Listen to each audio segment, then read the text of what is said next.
Tadi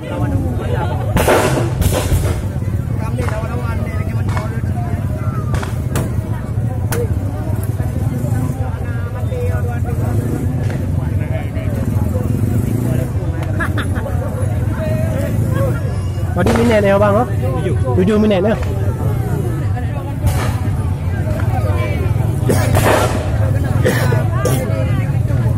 Didiamkan selama 7 menit untuk agar lebih besar suaranya guys.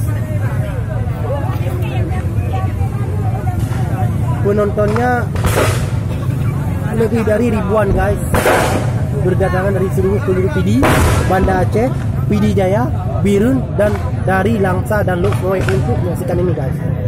Dan uniknya, cuman tidak hanya di sini tapi mereka di sana ada juga guys.